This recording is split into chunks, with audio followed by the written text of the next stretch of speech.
While the West is caught up in its own headlines, something massive is unfolding on the world's fastest growing continent. It isn't a military invasion, but it's a strategic vision that could redefine the global order for the next 100 years.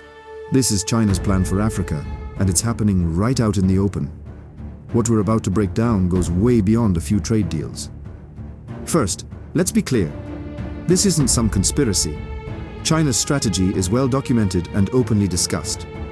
It's a multi-layered approach, built on 3 core pillars designed to secure resources, build political partnerships, and protect its interests worldwide. The first pillar is economic integration.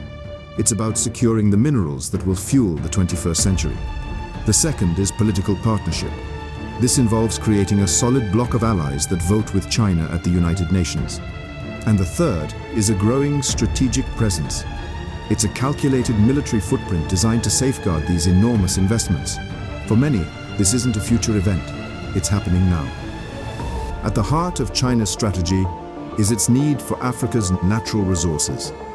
Think about the battery in your phone or electric car. The raw materials, especially cobalt, most likely came from the Democratic Republic of Congo. The DRC produces over 70% of the world's cobalt, and Chinese companies now direct a huge portion of that production. One mine alone, Tenka Fungurume, controlled by China Molybdenum, CMOC, is one of the largest cobalt producers globally. This level of control is often achieved through resource for infrastructure deals.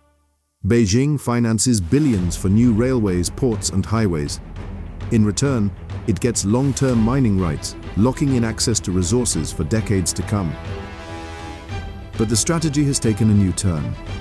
In June 2025, Beijing announced its intent to grant zero tariff treatment to imports from all 53 African nations with which it has diplomatic ties. This wasn't just a gesture of goodwill, it's a strategic move to pull the continent deeper into its economic orbit, making China an indispensable partner for almost every African nation. This economic engine is just one part of the story. To really get the full picture of this global power shift, make sure you subscribe and hit the notification bell. You won't want to miss what comes next. With economic ties deepening, the second pillar falls into place: political influence. The primary platform for this is the Forum on China-Africa Cooperation, or FOCAC. China builds strong relationships with African leaders, operating on a principle of non-interference. This means it does business with governments without asking questions about their internal politics, human rights, or corruption. The objective is straightforward: to ensure that when a critical vote comes up at the UN, a continent of 54 nations sides with Beijing. But what happens when those economic interests need protection? That's where the third pillar, strategic presence, comes in.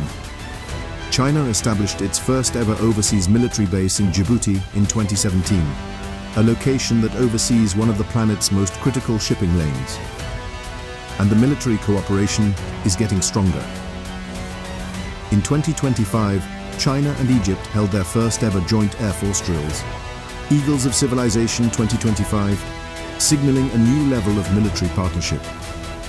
Beijing has also committed to training thousands of African military personnel, embedding its doctrine and fostering relationships within the continent's security establishments.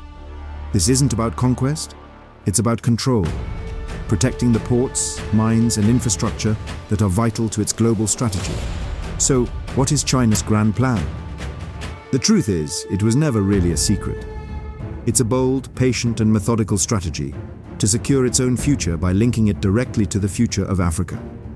It's a fusion of economic investment, political alliance building, and a calculated military presence.